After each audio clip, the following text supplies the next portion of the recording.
first of all, we have here the Justice card. And I feel like this is not so much about, court cases, legal battles, or anything like that. I feel like it deals more with the way that you believe in justice, okay? I've worked really hard and I deserve this. The other person is cutting corners. They don't deserve a promotion. They don't deserve a pay increase. They don't really deserve, all the good things that are coming their way. So many of you, despite everything that you've been through, despite everything that I mentioned before, this sense of like, I'm a really good person. Why are bad things happening to me? Or why am I not getting recognized for the work that I do, for my skills, for my assets, for everything that I bring to the table? I feel like there is a sense here that they're gently reminding you that you're seeing things from your own perspective. You don't know where the other person has been. So for you to say, or for one person to say, that person, they slack off and they don't really deserve it. I feel like maybe they deserve a little bit of leeway. So maybe they need this pay increase, this promotion, a lot more than you do. Maybe they have other things in their lives that are kind of like spiraling out of control. So they really need this one boost of self-esteem. Otherwise, their house of cards would crash. So I feel like it's really important for you guys to hang on, first of all, to these high moral ideals.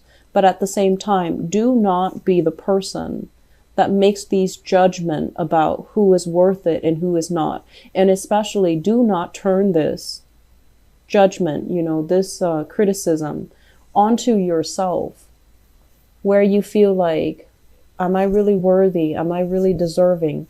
Because I feel like there is a big element here about you feeling that way, feeling like very exposed and very vulnerable, uncomfortable in your own skin, getting yourself into something that you're not emotionally or mentally prepared for, and then doubting your capabilities, doubting your skills. Am I going to float or am I going to sink? Am I going to be able to make it, or are other people going to laugh and mock and ridicule me? Okay, so this energy here, I feel that, the fourth house, like I mentioned, is a very psychic house, and it deals heavily with, things that we hide from other people, things that make us really uncomfortable. And I feel for many of you, this is being in the limelight, being in the public eye. When you talk, a lot of people are going to be paying attention, being televised, being taken, having people taking pictures of you, and getting a lot of fame and recognition. And when it's in the reverse position, there's a sense about you where you are very, very private about your personal life. You don't want to, take on that Leo quality where you are hogging the stage or you are revealing too much about yourself. So I feel like there is a major fine line here about you guys coming in this month where you have to be, where you find yourself in this position where you really have to, hype up your skills. You have to really sell yourself, and you don't really know how, because your life is all about modesty. It's all about, believing that good things will come to good people. But sometimes we need to give ourselves credit when credit is due. Okay. So if you meet somebody new and you want to impress them, you want to land that job, you want to get that loan, you want to get that grant, get that funding, you need to hype up your skills and your assets. You need to stop being bashful. You need to hype up, the adversity. Where have I been? What, situations have I had to overcome to get myself where I am right now? And how much determination I have because I've overcome so much adversity in my life. So do not shy away from everything that made you who you are. Do not shy away from disclosing your past, because in the process of disclosing your past, even if something is might have been very painful, I feel like it's a very healing process, and it will allow you some insight, some wisdom into why things had to happen the way that they happened, They happen because you needed to have that sense of adversity at that age so that it can shape you to be who you are today.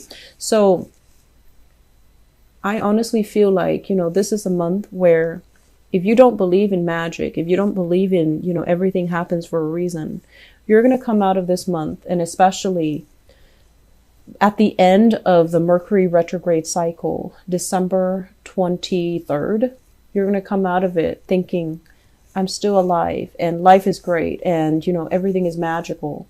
And so I feel like there is a fairy tale ambience that is happening through this entire Mercury retrograde cycle. You're going to come out of it with all the fog lifted, questions that were unanswered, things that were very unclear, people deceiving you, things that you might have felt like there's something up, but I can't really put my finger on it. All of that is going to clear up, and you're going to know exactly what happened and where you stand with people. So we're coming, out of this Mercury retrograde cycle with a lot more clarity, with a lot more, I want to say, insight into other people. Why did this person say it like this? Why did this other person not say anything? Who are my allies? Who's there for you? Who's telling the truth? Who has who is supporting me and who's really, working against me? Who do I need to leave behind? And who is really showing their true colors? So I definitely feel that, you are a really, really good judge of character. You do give people the benefit of the doubt, but I know that many of you are very good observers. You pick up nuances in social interactions. You pick up nonverbal cues from people when you interact with them. And you always have really strong intuition about people because you have an eye for detail. But a lot of the times, the self-doubt, I could be wrong. I saw this, but I could be wrong. Or I felt this, but I could be wrong. Listen to your intuition, because I feel like it's never failed you in the past. It's helped you survive some very perilous situations in the past. It helped you navigate things. It helped you find things when you needed resources, but resources were not available. Okay. So moving forward, I'm going to talk about a few more things. I apologize for the noise in the background. First of all, this is a card about self-employment here. So for those of you who are thinking about changing a career path, or, at least segueing into a career path where you can expand your business, be a business owner, start a home-based business, or even start collecting clients. So in order to start your own business, recruiting people, getting, even funding for some type of a home-based business, or to start up something. Startup comes to mind. So I feel like it could be technology. And I feel like for those of you who are not heavily, technological, you might need to employ other people to work under you. And these people have the technological know-how. And so they're working under you. And it can feel very, very scary when you're not an expert in your field and you're trying to venture into that field and you have to delegate responsibilities to other people. And they're experts in their field, but you're overseeing the work and you might not, know 100% everything that's happening. So that process of having trust and faith that the other person is going to do uphold their end of the bargain and do the job properly, I feel like it's still very, very scary. So I feel some of you who are business owners, you're contracting out your work. You're hiring new people. You're overseeing the new people doing the work for you. And it can be very, very uncomfortable. And you're kind of battling yourself to not micromanage, because you know that, micromanagers are not very well liked. And then you also know as well that if you breathe down their shoulders, they're going to be resentful. They're going to be up in arms. But you also know that you have to give them, incentives for them to work fast. You also know that you can't give them way too much leeway, because then they're going to feel like they're self-employed and they're going to work at their own pace. So trying to find this middle ground where we don't micromanage other people, but we don't at the same time become an absentee boss and just let the workers run the ship. I feel like it's a very, very fine line, and some of you need to find a way to rectify the situation. And I would say that, the best policy overall is to be very strict in the hiring process. Who you bring on board, do they have good recommendations? Doing that to begin with is going to save you a lot of trouble. So you're in the process of experimenting, and I feel like it's kind of like at the later stages of this process of experimentation, because you've already got some things finalized and you're already on track to recruiting possibly the best of the best and people that you trust.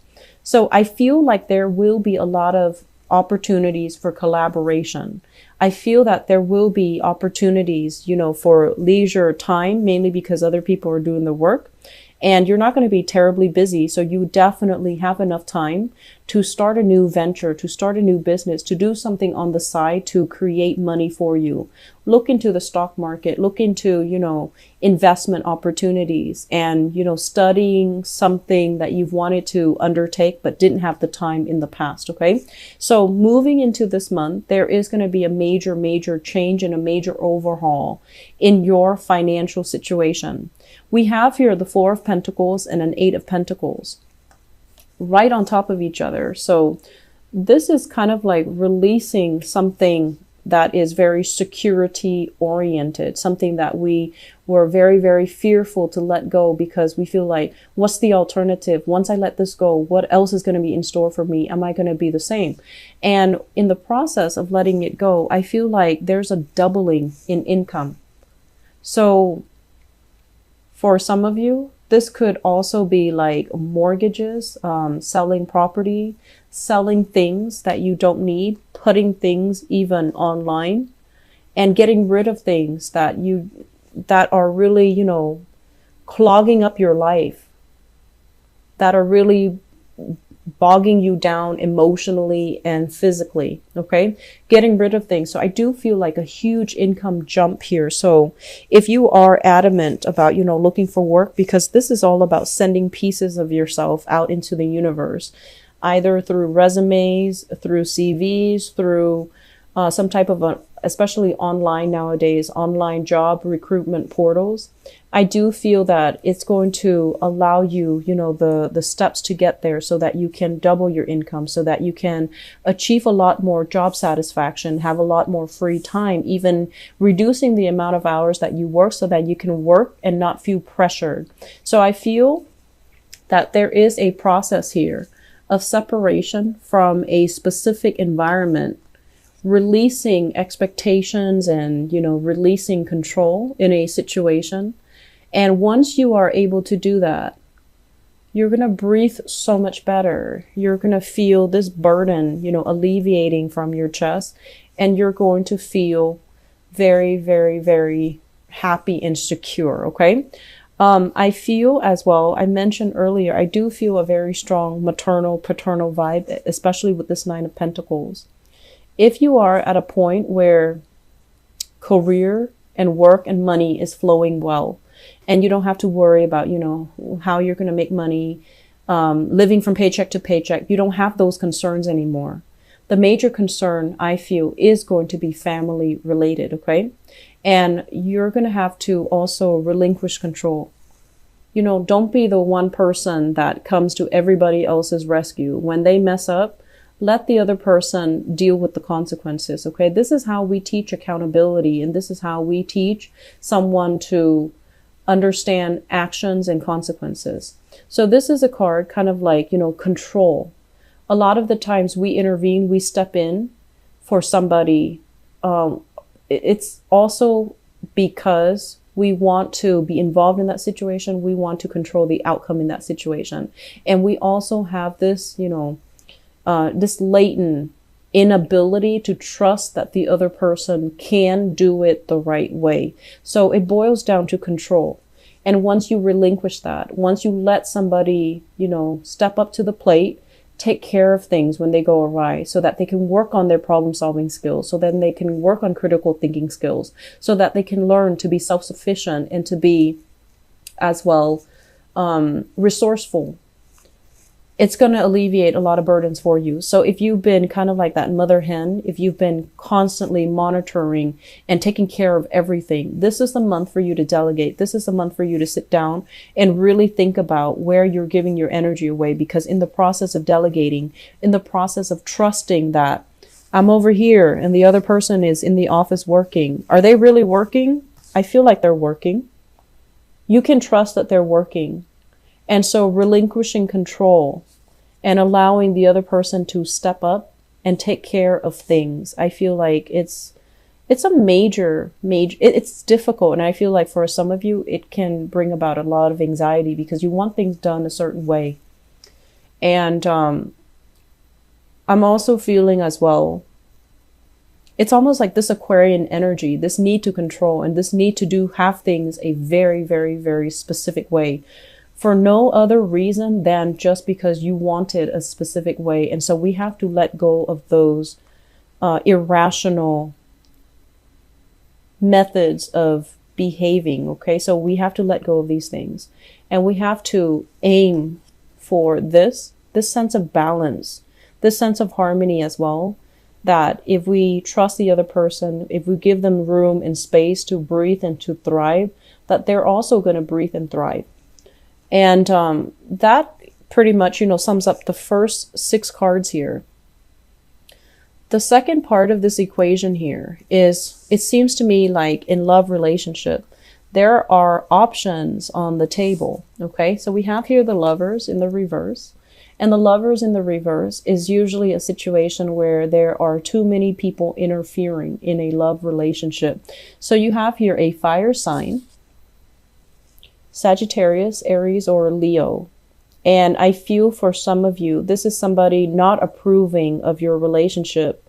And they're not disapproving of your relationship for no other reason than because they don't like the relationship. So it can be irrational. And then we have another person. This is a water sign, a Pisces, a Cancer, or a Scorpio. And I feel like for some of you, this is somebody in your life that is trying to move on. They're trying to exit the picture. And I'm also feeling as well, if you are debating between these two characters, if it's a situation where both of them are involved, I feel like the fire sign might be a more truthful, honest, stable relationship partner. I'm going to go into your love reading in a little bit, but I feel like this reading is very, very loaded. Okay. It's loaded with messages. And I feel like it's very, it's forcing you to really think about, some of the things that you have grown up believing about yourself. Are you lovable? Are you worthy of all these good things that are coming to you? And I also feel as well, it's forcing you to re-examine some things in terms of, you've had to deal with a lot of difficulties at a young age compared to your siblings, compared to your peers, like I mentioned. And these are character building life events that shape you into the person that you are right now. And so if there are grudges, with siblings, with family members, if you're holding grudges, you need to let them go. You need to release them, because these people form kind of like a soul contract. They're here to help you get where you are today. They've had to make sacrifices, great sacrifices. And I also feel that they've had to make sacrifices in terms of not being in your good graces. Like they've had to do things that even now you might not like them, you might not speak to them, but they have a soul contract with you to get you where you need to be. And so in the process of fulfilling their soul contract, they might have falling outs with you and you both might not be talking. You're at a point where you're really, really happy. You're on top of the world. You're elated, and financially you're very secure. And they're at a point where their health is diminishing. If you have these relationships, you need to reconcile, okay? because they're there to teach you some things. And I feel like in our human forms, we don't always make the best decisions and we don't always heed our higher intuition. But I feel like there's something more at stake here. And I feel a lot of it has to do with we needed to experience these things, these relationships, these ways of loving, these ways of behaving at a young age, because they're shaping you into a much stronger person.